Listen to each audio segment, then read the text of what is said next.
Bismillahirrahmanirrahim. Assalamu alaikum dear students. I am Mohsin Munawwar, your biology teacher for MD CAT session. आज के इस lecture में हम test number 16 discuss करेंगे जिसका सिलेबस बायोलॉजिकल मॉलिक्यूल का एक पार्ट जिसमें न्यूक्लिक एसिड एंड प्रोटीन्स शामिल हैं। तो टेस्ट के लिए चलते हैं बोर्ड की तरफ। क्वेश्चन नंबर 1 है जी, each beta chain of haemoglobin contains dash amino acids.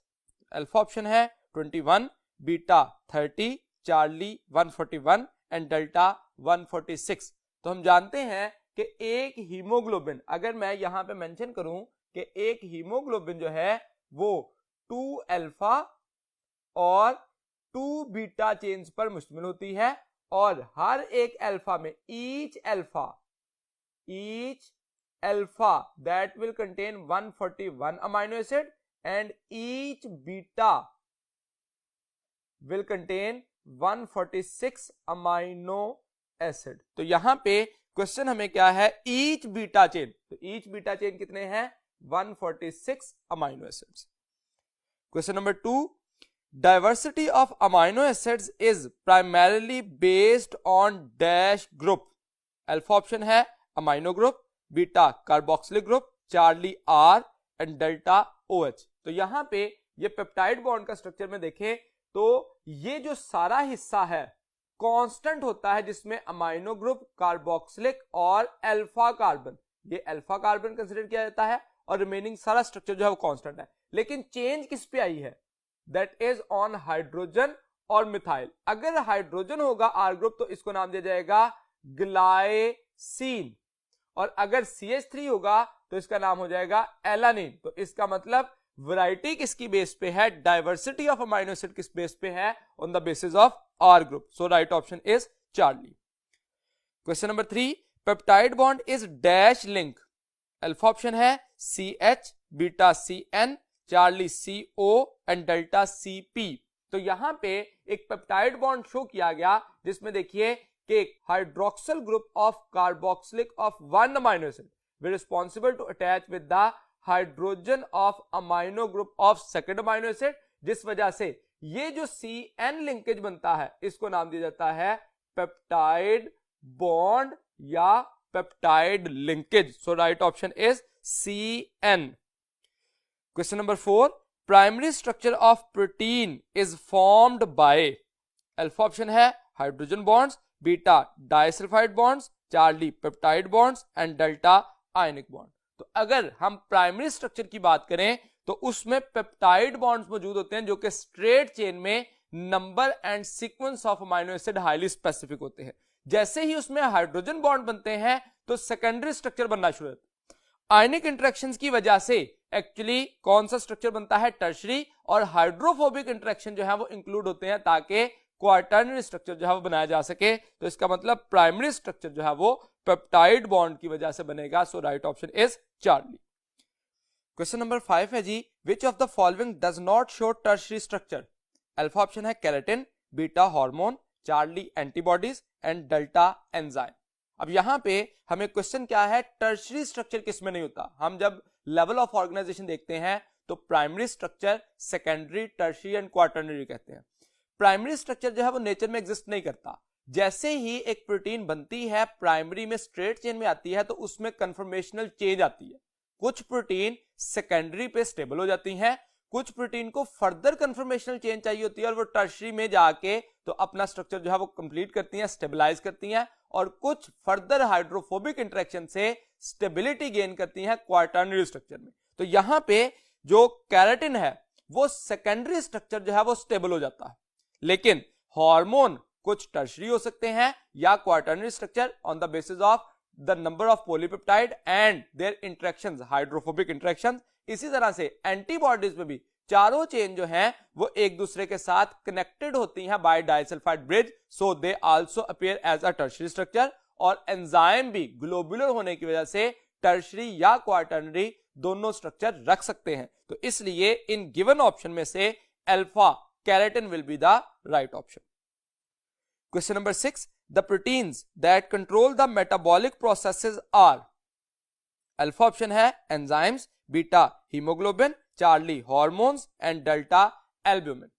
अब यहां पे जो मेटाबॉलिक प्रोसेस को कंट्रोल करते हैं वो एंजाइम्स होते हैं, लेकिन जिस वक्त हम कहते हैं मेटाबॉलिक प्रोसेस को रेगुलेट करते हैं तो वो हार्मोन्स होते हैं। हार्मोन्स का काम सिर्फ और सिर्फ ट्रिगर करना है, एक मेटाबॉलिक प्रोसेस को जो है वो उसके लिए एक इंफॉर्मेशन प्रोवाइड करनी है। जैसे हम कहें ग्लूकोज से ग्लाइकोजन बनना या ग्लाइकोजन से ग्लूकोज बनना, इस प्रोसेस की जब रिक्वायरमेंट होती है तो इंसुलिन एंड ग्लूकागोन जो है वो ट्रिगर करते हैं, लेकिन ग्लूकोज की पॉलीमराइजेशन से जब ग्लाइकोजन बनता है तो उसके लिए एंजाइम उसको कंट्रोल करता है रेट ऑफ रिएक्शन को, तो इसलिए यहां पे कंट्रोल द मेटाबॉलिक प्रोसेसेस लिखा गया। So right option will be alpha enzymes.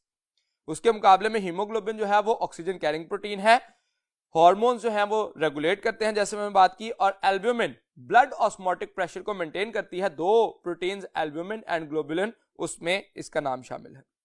Question number 7, total number of amino acids which have been found to occur in cells and tissues is. Alpha option है 20, beta 25, Charlie 3000 and delta 170। तो यहां पे हमें कहा गया total number of amino acids, तो total number 170 है, उसमें से प्रोटीन कॉन्स्टिट्यूएंट 25 है और मोस्टली जो प्रोटीन का हिस्सा होते हैं वो 20 है। तो यहां पे राइट ऑप्शन क्या होगा, delta 170 types. Question number 8, number and sequence of amino acids determines the dash structure of protein. Actually level of organisation में जब हम स्ट्रेट चेन में अमाइनो एसिड की अटैचमेंट एक दूसरे के साथ देखते हैं तो उसमें number and sequence of amino acid को ही डिटरमिन किया जाता है। So right option will be primary. Secondary structure में हेलिक्स बन जाएंगे, टर्शरी में आयनिक इंटरेक्शन हो जाएंगी और क्वार्टरनरी में हाइड्रोफोबिक इंटरेक्शन। ये यूनिकनेस है डिफरेंट लेवल ऑफ ऑर्गेनाइजेशन की। Question number 9, the number of proteins present in human body are. Alpha option है over 3000, beta over 170, Charlie over 100,000 और डेल्टा ओवर 10,000। तो हमारी बुक की ये स्टेटमेंट है कि ह्यूमन बॉडी में ओवर 10,000 प्रोटीन जो है वो मौजूद होती हैं, जो कि फंक्शनल रोल प्ले करती हैं, स्ट्रक्चरल रोल प्ले करती हैं या रेगुलेटरी रोल। तो डिफरेंट फंक्शन जो है वो इसके हो सकते हैं।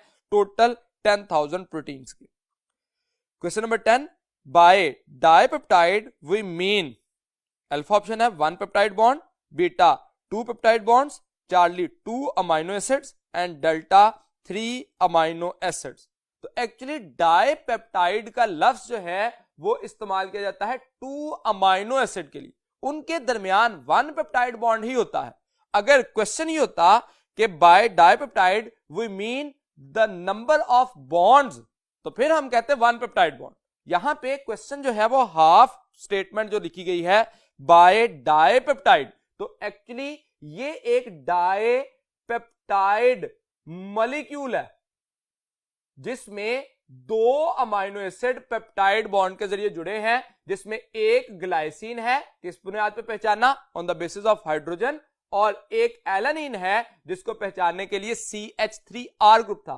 तो डाइपेप्टाइड का नाम क्या हो जाएगा, ग्लाइसाइल एलानिन। इसकी एग्जांपल हमारी बुक में दी गई है। तो इसमें गिवन ऑप्शन में से राइट ऑप्शन हम कहेंगे Charlie 2 amino acids is actually a dipeptide.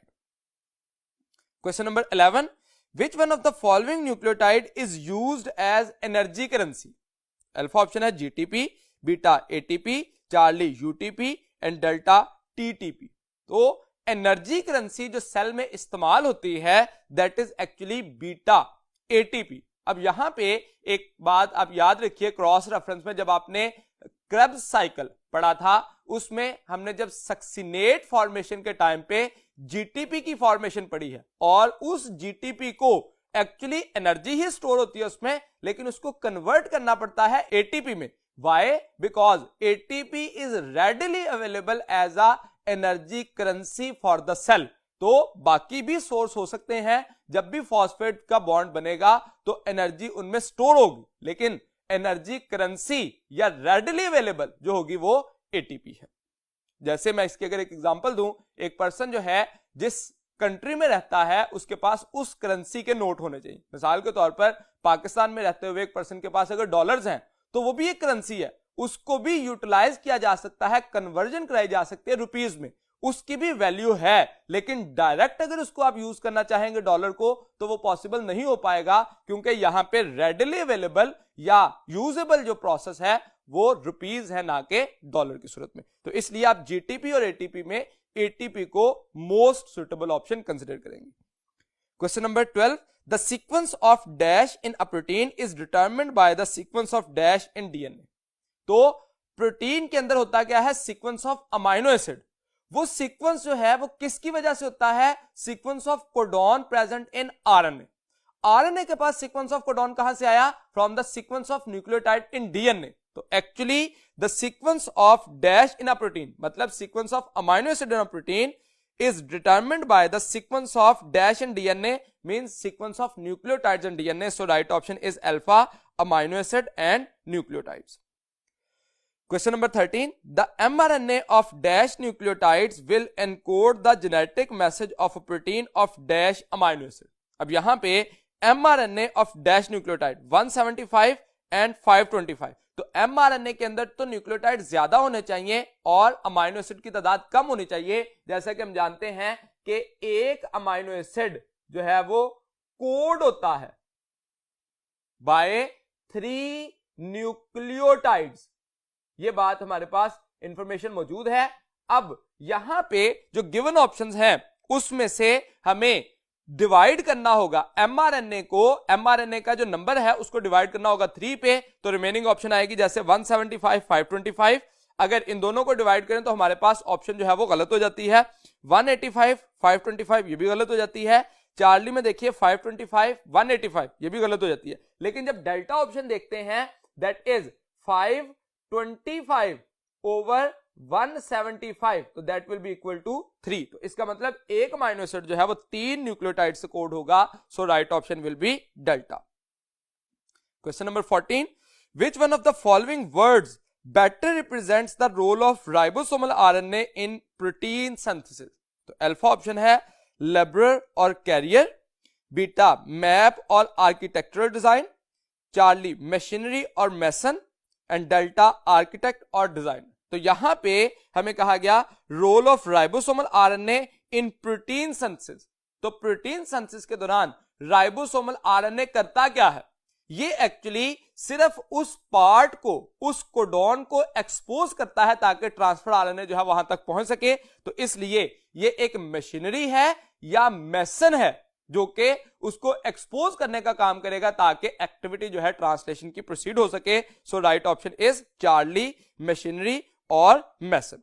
लेकिन अगर अल्फा ऑप्शन देखें लेबरर और कैरियर, तो ये किसके लिए लफ्ज इस्तेमाल किया जाएगा, that is for transfer RNA, क्योंकि वो लेबर की तरह ट्रांसफर कर रहा है, कैरी कर रहा है अमाइनो एसिड को, कहां पे, at the site where proteins are being synthesised. Beta option देखें मैप और आर्किटेक्चरल डिजाइन, तो मैप किसके पास है, रोड मैप है मैसेंजर आरएनए के पास। मैसेंजर आरएनए के पास वो सीक्वेंस है कोडॉन का जिसको रीड करते हुए उससे प्रोटीन बननी है। सो इन गिवन ऑप्शन में से राइट ऑप्शन क्या होगा, मशीनरी और mason. Question number 15, a DNA sample having 20% adenine will have dash cytosine plus thymine. तो यहां पे अल्फा ऑप्शन है 20%, बीटा 40%, चार्ली 50% एंड डेल्टा 60%। तो यहां पे हमें क्वेश्चन क्या है कि एक डीएनए का सैंपल जो है दैट हैविंग एडेनिन कितना है इसके पास, 20%। पूछा क्या गया सवाल, will have dash cytosine plus thiamine.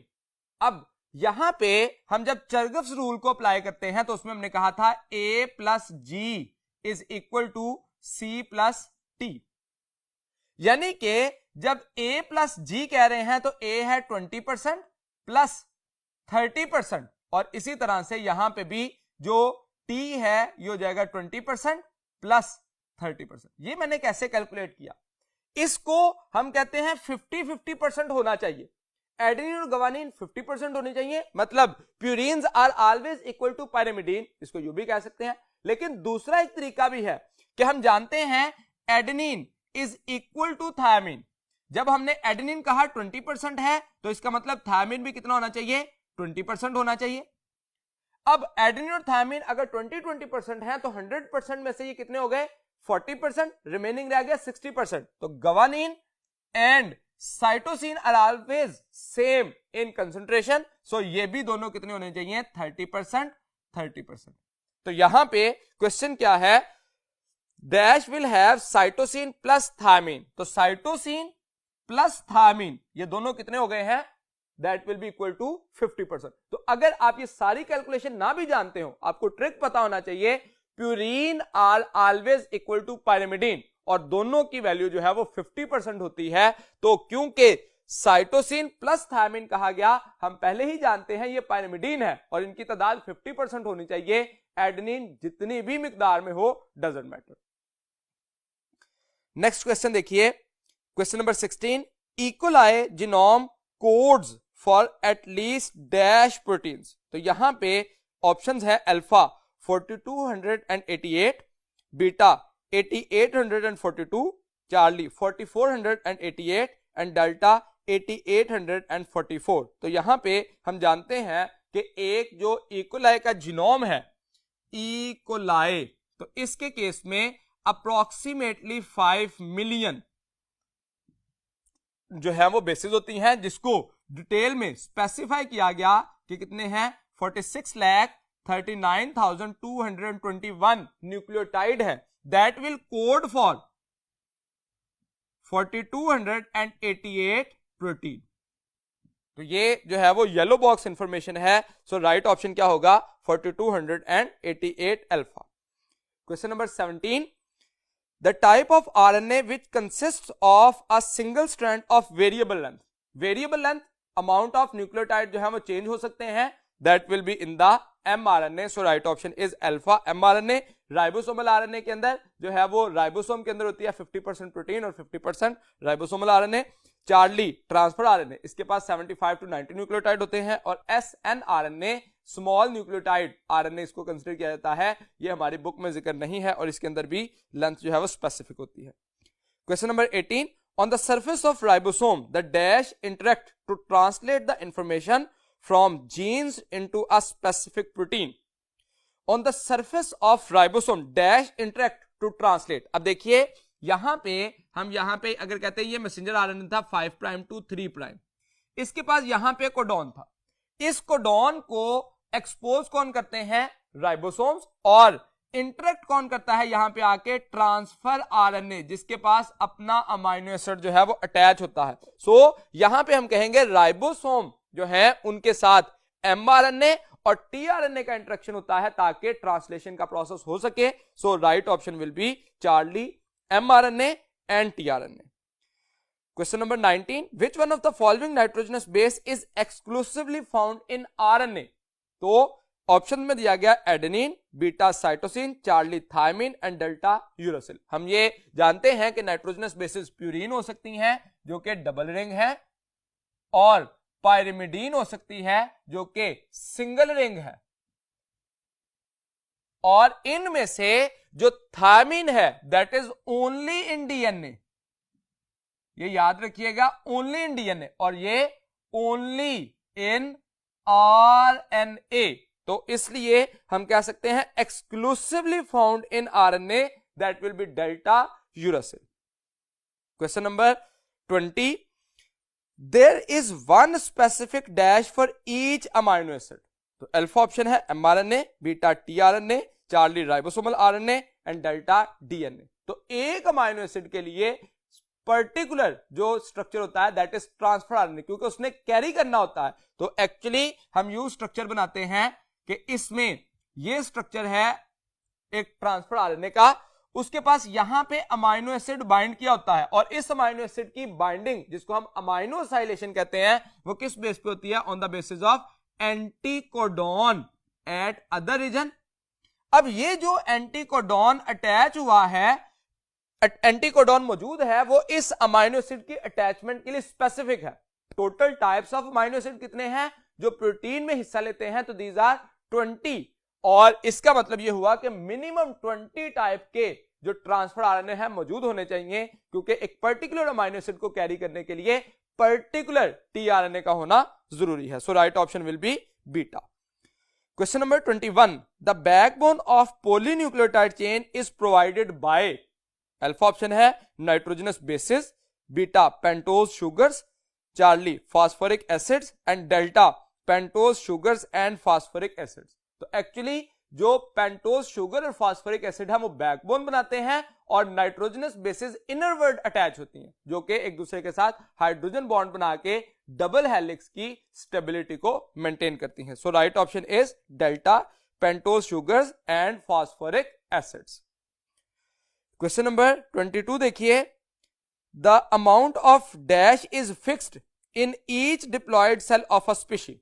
Alpha option है DNA, beta RNA, Charlie proteins and delta carbohydrates. तो यहां पे हमारी बुक में एक टेबल 2.3 दिया गया जिसके अंदर डिफरेंट सेल्स के अंदर जो चिकन और उसके साथ साथ कार्ब फिश सेल के अंदर जो है वो अमाउंट ऑफ डीएनए को शो किया गया। जैसे देखें red blood cell, liver cell और किडनी सेल, ये तीनों डिप्लॉयड सेल हैं और उनमें चिकन के अंदर 2.3 और 2.4 पाइकोग्राम डीएनए की तादाद बताई गई। इसका मतलब DNA is fixed among the cells of the species या diploid cell of a species. Question number 23. In typical nucleotide, the phosphoric acid is attached to carbon at position. Alpha option है 1 of pentose sugar, beta 3 of pentose sugar, charlie 4 of pentose sugar and delta 5 of pentose sugar. तो actually nucleotide का structure यहां पे देखिए तो ये एक nitrogenous base है जो कि डबल रिंग है, तो इसका मतलब एडेनिन या गवानीन हो सकती है। ये कार्बन नंबर 1 के साथ है, कार्बन नंबर 2, 3, 4 और ये कार्बन नंबर 5 है। कार्बन नंबर 5 के साथ फास्फोरिक एसिड जब अटैच होता है तो एसिड से हाइड्रोजन और इधर से हाइड्रोक्सिल की रिमूवल होती है जिस वजह से इनके दरमियान बॉन्ड बन जाता है, that will be called as ester bond. तो एक न्यूक्लियोटाइड में फास्फोरिक एसिड किसके साथ अटैच है? कार्बन नंबर 5 के साथ। So right option is 5 of pentose sugar. Question number 24. It is the major form of RNA in the cell. Alpha option है ribosomal RNA, beta transfer RNA, charlie messenger RNA and delta snRNA. तो यहां पे हमें कहा गया major form most abundant कौन सा है? तो 80% कंसेंट्रेशन में कौन होता है? दैट विल बी राइबोसोमल आरएनए। 10 to 20% कौन होता है? Transfer RNA. और 3 to 4% होता है messenger RNA. So right option will be alpha ribosomal RNA. Question number 25. In a DNA duplex both polynucleotide chain are held together by. Alpha option है phosphodiester bond, beta hydrogen bonds, Charlie disulphide bond and delta hydrophobic interaction. तो यहां पे DNA के structure में आप देख सकते हैं कि दोनों पॉलीन्यूक्लियोटाइड स्ट्रैंड एक दूसरे के साथ जो अटैच है स्टेबल डबल हेलिक्स बना रही हैं, उसके लिए उनमें इनर वर्ड मौजूदा नाइट्रोजनस बेसिस के दरमियान हाइड्रोजन बॉन्ड्स हैं। So right option will be beta hydrogen bond. यहां पे एक और कॉन्सेप्ट याद रखिए, ये पास्ट पेपर में एमडी कैट में क्वेश्चन आ चुका है। पूछा गया कि denaturation of DNA is due to breakage of, तो हम नॉर्मली कंसीडर कर लेते हैं फास्फोडाइस्टर बॉन्ड। फास्फोडाइस्टर बॉन्ड की वजह से ब्रेकेज की वजह से डीनेचरेशन नहीं होती। डीनेचरेशन ऑफ डीएनए जिसमें डबल स्ट्रैंड जो है वो सिंगल स्ट्रैंड में कन्वर्ट हो जाएगा, उसमें हाइड्रोजन बॉन्ड की ब्रेकेज की वजह से ये प्रोसेस होता है। ये कहां पे बात लिखी गई है? पीसीआर जब आप पढ़ते हैं पॉलीमरेज चेन रिएक्शन, तो उसमें डीनेचरेशन और रीनेचरेशन का प्रोसेस होता है, जिसमें डीनेचरेशन का मतलब होता है डबल स्ट्रैंडेड स्ट्रक्चर जो है उनमें हाइड्रोजन बॉन्ड टूट जाए। तो ये याद रखिएगा, denaturation of DNA is due to breakage of hydrogen bond. Question number 26. They built the scale model of DNA. Alpha option है Morris Wilkins and Rosalind Franklin, beta P.A. Levine and T.H. Morgan, delta James D. Watson and Francis Crick and delta Erwin Chergaff and Frederick. यहां पे अब किसने DNA model का scale build किया? तो अगर Morris Wilkins देखें तो इन्होंने डीएनए फाइबर प्रिपेयर किया था, रोजालिंड फ्रैंकलिन ने एक्सरे डायफ्रैक्शन की थी, पीए लेविन ने chemical nature of components of nucleotide बताई थी, टीएच मॉर्गन ने जेनेटिकली ड्रोसोफिला पे एक्सपेरिमेंट्स किए थे और James Watson and Crick, that is the right option, इन्होंने बिल्ड किया था डीएनए का मॉडल। और एर्विन चर्गफ ने एक्चुअली जो अमाउंट ऑफ एडेनिन और थायमिन उनके लिए चर्गफ रूल जो है वो उसको एक्सप्लेन किया था। Question number 27, each turn off DNA contain dash base pairs. Alpha option है 10, बीटा 20, चार्ली 30 एंड डेल्टा 40। तो एक्चुअली एक जो टर्न होता है एक कंप्लीट हेलिक्स के अंदर 10 बेस पेयर होते हैं और उसका डिस्टेंस कांस्टेंट होता है, दैट इज 3.4 नैनोमीटर। तो यहां पे हमें बेस पेयर्स कहा गया इसलिए हम 10 कंसीडर करेंगे। अगर खाली बेसिस लिखा जाता तो राइट ऑप्शन होता 20। Question number 28, the two helices of DNA are held together by dash bond. तो दो हेलिक्स जो हैं, दो जो फास्फोडाइस्टर बॉन्ड के साथ जुड़े हुए पॉलीन्यूक्लियोटाइड चेन्स हैं, उनको एक दूसरे के साथ कौन कनेक्टेड रखेगा? तो ये एक प्रीवियस क्वेश्चन में भी हमने डिस्कस किया, that will be hydrogen bond. So right option is beta hydrogen bond. Question number 29, both polynucleotide chain of a DNA duplex resemble with respect to the following things except. Alpha option है nature of bonds, तो nature of bonds दोनों के अंदर phosphodiester bond होती हैं। Beta direction of chains, तो ये गलत है, एक्चुअली ये एक्सेप्शनल केस है, जो चेन्स की डायरेक्शन है that is antiparallel, opposite to each other. Charlie, types of nucleosides, तो ये भी ठीक है, न्यूक्लियोसाइड्स की टाइप जो है वो डीएनए के अंदर एक जैसी होती हैं और टाइप्स ऑफ न्यूक्लियोटाइड भी जो है वो सेम होती हैं, adenine, guanine, thymine and cytosine. Question number 30, human cells contain about dash different kinds of tRNAs. Alpha option है 20, बीटा 45, चार्ली 25 एंड डेल्टा 40। अब यहां पे फर्स्ट में लिखा गया कि minimum 20 kinds of tRNA should be present in a cell in which each tRNA has capacity to carry a particular amino acid. एक particular tRNA particular type of amino acid को carry करता है। लेकिन जब हम सेकेंड ईयर में transfer RNA का part पढ़ते हैं ट्रांसक्रिप्शन और ट्रांसलेशन के साथ, तो उसमें एक्चुअली ट्रांसफर आरएनए का कहा गया कि एक सेल के अंदर 45 काइंड्स ऑफ टीआरएनए मौजूद होते हैं, तो हमें यहां पे बीटा ऑप्शन को चूज करना है, 45 kinds. Question number 31, uridine present in RNA is a. Alpha option है pyrimidine, beta purine, Charlie nucleoside and delta nucleotide. अब अगर हमें वर्ड जो है वो यूरासिल कहा जाता तो फिर हम कहते हैं ये पायरिमिडीन है, लेकिन जब यूरिडीन कहा गया तो यूरासिल के साथ जब पेंटोज शुगर अटैच होता है तो एक न्यूक्लियोसाइड बनता है, that is called as a uridine. तो right option will be Charlie. Question number 32, the basic unit of nucleic acid is. Alpha option है nucleoside, beta pentose sugar, Charlie nucleoid and delta nucleotide. तो यहां पे हमें basic unit पूछा गया nucleic acid का, तो बेसिक यूनिट, क्योंकि एक न्यूक्लिक एसिड जो है वो पॉलीमर ऑफ न्यूक्लियोटाइड होता है, तो इसका मतलब बिल्डिंग ब्लॉक या basic unit of nucleic acid is nucleotide. Nucleoid is the structure और genetic material present in a prokaryotic cell, तो इसलिए इस क्वेश्चन में राइट ऑप्शन होगा डेल्टा।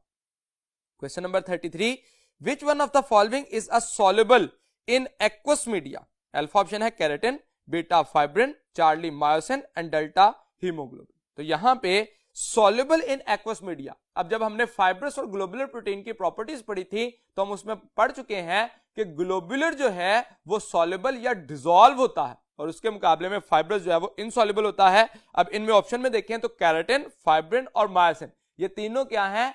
फाइब्रस स्ट्रक्चर है, इसलिए इनसॉल्युबल रहेंगे, और हीमोग्लोबिन ये डिसॉल्व होने की कैपेसिटी रखता है because of globular nature. Question number 34, fibrin exhibit dash structure of protein. तो फाइब्रिन एक्चुअली क्या है? फाइब्रस प्रोटीन है, और फाइब्रस प्रोटीन जो है वो सेकेंडरी स्ट्रक्चर रखते हैं, ग्लोबुलर प्रोटीन टर्शियरी और क्वार्टरनरी रखते हैं। So right option is beta secondary. Question number 35, the RNA with anticodon is. Alpha messenger RNA, beta transfer RNA, Charlie coding RNA and delta ribosomal RNA. तो यहां पे RNA with anticodon ये कौन है? TRNA है, और आरएनए विद कोडॉन कौन होगा? Messenger RNA. तो एंटीकोडॉन मौजूद होता है टीआरएनए के पास। Question number 36, guanine is a. Alpha option है nucleoside, beta pyrimidine, Charlie purine and delta nucleotide. तो एक्चुअली नाइट्रोजनस बेस का नाम दिया गया है ग्वानिन। तो यहां पे आप देखिए adenine and guanine are considered as a purine, तो राइट ऑप्शन इसमें से क्या होगा? Charlie. Purine is actually a guanine, example of the purine is guanine. Question number 37, pick up blood clotting protein? Alpha option है keratin, beta antibody, Charlie myosin and delta fibrin. अब यहां पे हम जानते हैं केराटिन जो है वो हमारे नेल और हेयर में मौजूद होती है, एंटीबॉडी जो है वो हमारे ब्लड प्लाज्मा प्रोटीन कंसीडर की जाती है जो कि एक्चुअली डिफेंसिव सिस्टम के लिए इस्तेमाल होती है, इम्यूनिटी के लिए। मायोसिन कंट्रैक्टाइल है जो कि खास तौर पर हमारे मसल सेल में होती है कंट्रैक्शन और रिलैक्सेशन के लिए। और फाइब्रिन ये एक ऐसी प्रोटीन है जो कि ब्लड क्लॉटिंग प्रोटीन है। इसके अलावा प्रोथ्रोम्बिन जो कि थ्रोम्बिन बनाती है वो भी ब्लड क्लॉटिंग कंसीडर की जाती है। Question number 38, which one of the following is non crystalline and elastic in nature? Alpha keratin, beta globulin, Charlie albumin and delta haemoglobin. अब यहां पे क्वेश्चन देखें तो non crystalline and elastic in nature, that is the characteristic of secondary protein और fibrous protein. तो हमें fibrous protein choose करनी है। अल्फा ऑप्शन में केराटिन जो दी गई ये फाइब्रस प्रोटीन की ही प्रॉपर्टी है, लेकिन ग्लोबुलिन, एल्बुमिन एंड हीमोग्लोबिन ये तीनों ग्लोबुलर प्रोटीन्स हैं। Question number 39, the diagram shows a molecular structure of a dipeptide molecule। तो डायग्राम में जो स्ट्रक्चर दिया गया उसका क्वेश्चन है what is the structure enclosed by a box?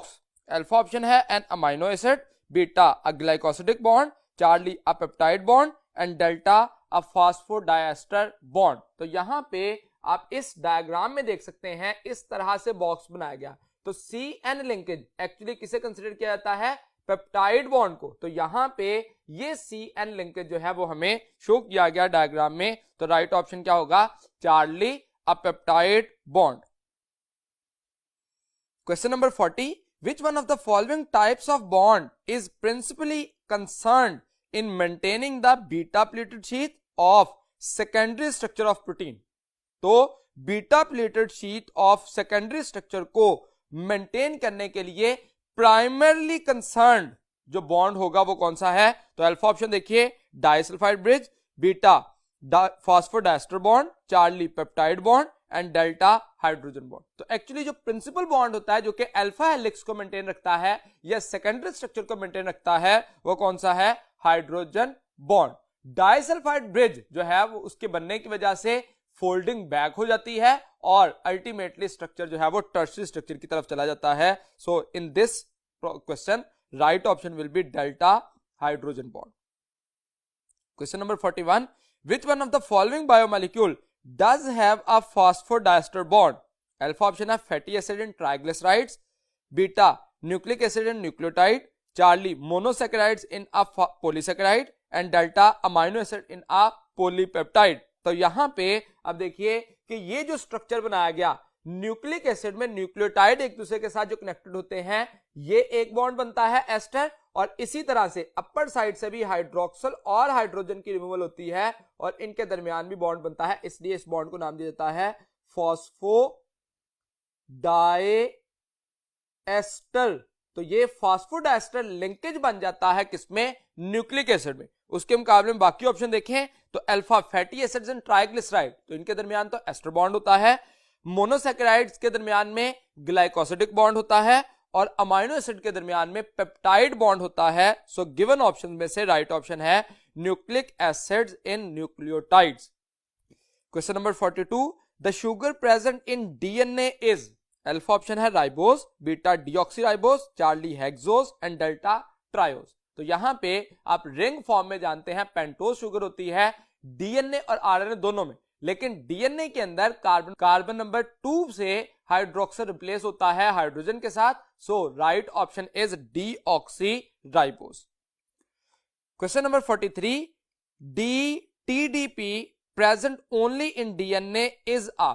Alpha option है purine, beta pyrimidine, Charlie nucleotide and delta nucleoside. तो actually thymine जो है वो किसमें होता है? डीएनए में, और टीडीपी है फॉस्फेट अटैच है साथ, तो इसलिए इसका राइट ऑप्शन होगा न्यूक्लियोटाइड चार्ली।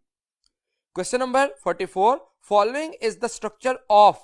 अल्फा ऑप्शन है uracil, beta thymine, Charlie guanine and delta cytosine. तो यहां पे ये स्ट्रक्चर जो है वो बनाया गया। तो इस स्ट्रक्चर को, ये जो स्ट्रक्चर है इसको एक्चुअली इस सूरत में शो कर दिया गया है। स्ट्रक्चर तो वही है सिंगल रिंग, और इसमें जो यूनिक पॉइंट है जो कि की पॉइंट पहचानने के लिए है that is presence of amino group, क्योंकि अमाइनो ग्रुप जिसके पास होगा वो साइटोसिन है, जिसके पास मिथाइल ग्रुप होगा वो थायमिन है, और जिसके पास मिथाइल ग्रुप नहीं होगा वो यूरासिल है। ये हमने की पॉइंट जो है वो चूज किया था कि हम इन तीनों स्ट्रक्चर में से आइडेंटिफाई करेंगे। सो इसमें क्योंकि अमाइनो ग्रुप मौजूद है, so right option will be cytosine. Question number 45, Alvin Chargaff provided data about the ratios suggested that alpha adenine and thymine are equal, beta guanine and cytosine are equal, Charlie guanine and adenine are equal, and delta adenine and thymine are equal, and guanine and cytosine are equal। अब यहां पे भी question देखिए तो alpha option भी ठीक है लेकिन इनकम्प्लीट है, बीटा ऑप्शन भी ठीक है लेकिन इनकम्प्लीट है, डेल्टा ऑप्शन में अल्फा और बीटा दोनों को मिला के लिखा गया तो कंप्लीट ऑप्शन बनी। तो अगर आप आधा क्वेश्चन पढ़ेंगे या पहला अल्फा ऑप्शन ही देखते हैं तो उसको जल्दी से टिक करने की कोशिश करेंगे तो गलत हो जाएगा, इसलिए कंप्लीट ऑप्शन पढ़ना जरूरी है। तो क्वेश्चन नंबर 45 का राइट ऑप्शन होगा delta. Question number 46, the E coli genome consist of dash base pairs. Alpha option है 46,39,221, beta 4888, Charlie 3.5 billion and delta 49। तो यहां पे हमने इक्वलाई के एक प्रीवियस क्वेश्चन में जब प्रोटीन का पूछा गया था वहां पे उसमें जीनोम के अंदर स्ट्रक्चर बताया था, तो that will be alpha base pair कितने होंगे अप्रोक्सीमेटली 5 मिलियन, और उसको स्पेसिफिकली कहा गया 46,39,221, और उससे जो प्रोटीन कोड होती हैं these are 4288। Question number 47, in glycine R is alpha fatty acid, beta ethane, Charlie hydrogen and delta methane. तो एक्चुअली R ग्रुप ये जो है ग्लाइसिन के केस में R ग्रुप जो है जब हाइड्रोजन होता है तो सिंपलेस्ट अमाइनो एसिड बनता है दैट इज ग्लाइसिन, और जब CH3 आ जाए तो उसको नाम दिया जाता है alanine. Question number 48, the form of RNA responsible for transporting individual amino acid to sites of protein elongation ribosome messenger RNA complex। तो यहां पे अल्फा ऑप्शन है messenger RNA, beta transfer RNA, Charlie ribosomal RNA and delta small nuclear RNA। तो यहां पे ये question जो है वो ग्लॉसरी की लाइन से लिया गया है, जिस वजह से आप ये लाइन पढ़ के समझ रहे होंगे कि इतनी कंप्लेक्स लाइन हमने बुक में कहीं नहीं पढ़ी। तो ये ग्लॉसरी की लाइन है, इसको आउट ऑफ सिलेबस ना समझिएगा, और ये बीटा ऑप्शन जो है राइट ऑप्शन होगा जो कि ट्रांसफर RNA है। तो इसमें वर्ड भी मेंशन है जो कीवर्ड जिसकी वजह से आप पहचान सकते हैं, transporting individual amino acid to the site of protein elongation ribosome messenger RNA complex. तो बुक में उसने लिख दिया to the site of protein synthesis, यहां पे साइट को स्पेसिफाई करता है protein elongation ribosome messenger RNA complex. तो यहां पे देखिए राइबोसोम और मैसेंजर RNA का कंप्लेक्स बना हुआ है, ट्रांसफर RNA यहां पे अमाइनो एसिड को लेके आ रहा है, ट्रांसपोर्ट कर रहा है। So right option will be beta. Question number 49, compared to globular proteins fibrous proteins are, alpha option है insoluble in aqueous media, beta inelastic in nature, Charlie more readily soluble and delta crystalline in nature। तो यहां पे compared to globular proteins fibrous protein are, यानी कि हमें fibrous protein की property बतानी है जो कि ग्लोबुलर की नहीं है, तो वो कौन सी है insoluble in aqueous media। तो अल्फा जो है वो राइट ऑप्शन है। Question number 50, the sequence of amino acids is major factor in which type of protein classification? Alpha option है primary proteins, beta secondary proteins, Charlie tertiary proteins and delta quaternary proteins। तो यहां पे sequence of amino acid जो है वो हम primarily किस में डिटरमिन करते हैं, primary proteins में। तो primary proteins की प्रॉपर्टी ही ये थी कि उसमें हम क्या करते हैं, sequence and number of amino acid को डिटरमिन करने की कैपेसिटी रखते हैं। So right option is alpha. यहां तक हमारा आज का टेस्ट जो है वो कंप्लीट हुआ। उम्मीद है कि मैं अपनी बात आपको समझाने में कामयाब रहा। अगले लेक्चर तक के लिए दीजिए इजाजत। अल्लाह हाफिज।